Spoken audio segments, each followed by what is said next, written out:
মশলা কষানো শুরু করছি, এটা তুলে রেখে আবার পটল ভাজছি।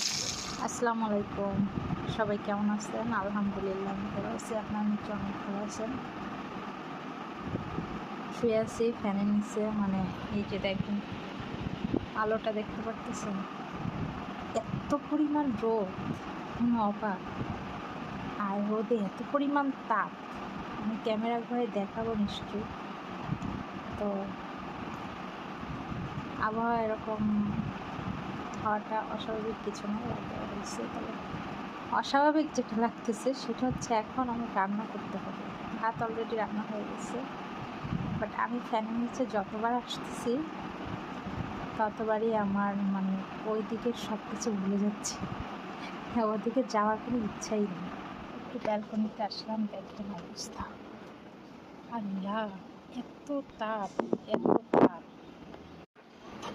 এত পরিমাণ তাপ যেটা সহ্য করাই খুব মুশকিল। আর যদি গোসল করি তো পানি কি পরিমাণ গরম হয়ে আছে, আমি শুধু এইটা নিয়ে ভাবতেছি যে রাত না হওয়া পর্যন্ত গোসল করা যাবে না, কিন্তু রান্না শেষে করতে হবে। রান্নাঘরে ঢুকতেই পারতেছি না গরমে। একে তো রোদের গরম, তার উপর চুলার পাশে কিভাবে দাঁড়াবো? চুলার পাশে গেলেই তো অবস্থা খারাপ হয়ে যাচ্ছে।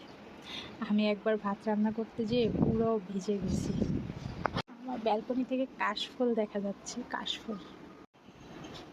এই যে এখানে কাশফুল হয়, এখানে 22 একর জমি নিয়ে আগে হতো, এখন আর বিল্ডিং হওয়াতে কমে গেছে। অবশেষে রান্না করতে চলে আসলাম, কিচ্ছু করার নেই,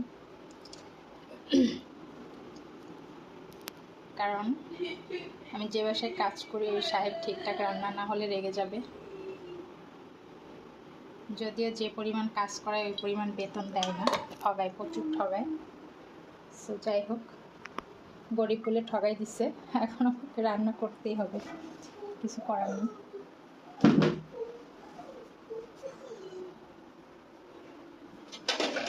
কী কী রান্না করবো একটু দেখাই।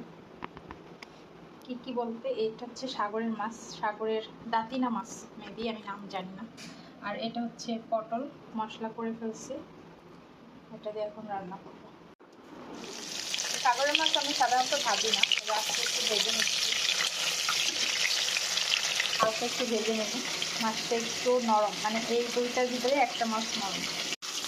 মাছের সারাক্ষণ একা একা কাজ করতে হয় বলে আপনাদের সাথে গল্প করি, কেউ কিছু মনে করবেন না, তো ভালোই লাগে গল্প করতে আপনাদের সাথে।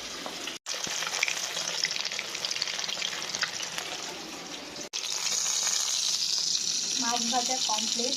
তো পটল ভাজতে ভুলে গেছিলাম, মশলা কষানো শুরু করছি, এটা তুলে রেখে আবার পটল ভাজতেছি।